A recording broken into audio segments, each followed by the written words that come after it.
And so I would say I grew up with a lack of connection, a lack of community, and specifically a lack of community and connection that was marked by authenticity and vulnerability. Like this actually gets to be a place where we show up and we tell each other the truth. And so when I went to college, really is when my world I had two major kind of like world cracking open moments. The first was when I was in college.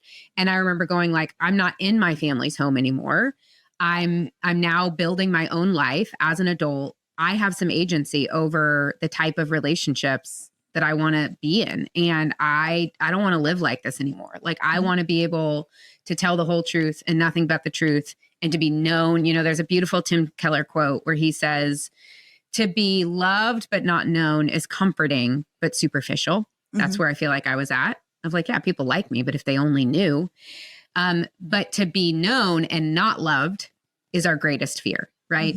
And I was like, I want to live a life where I am. And then he goes on to say, but to be truly known and truly loved, well, that's a lot like being loved by God. And it bolsters us. It creates resilience.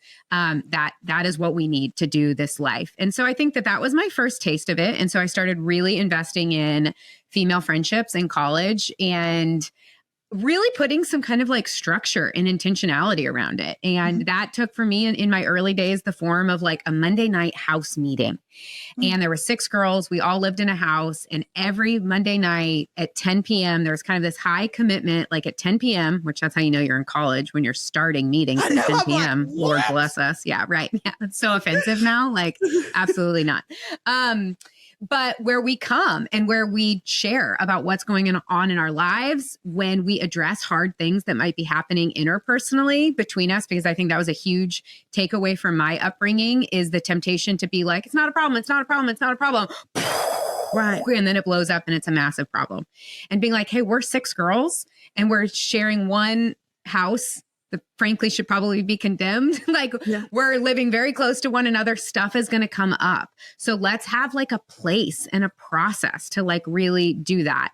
Well, fast forward, gosh, however many years I've been out of college, 20 years. These 6 girls are still what I would call like covenant friends. Like they are my people, like dozens of text messages a day, hours of Marco Polos a week.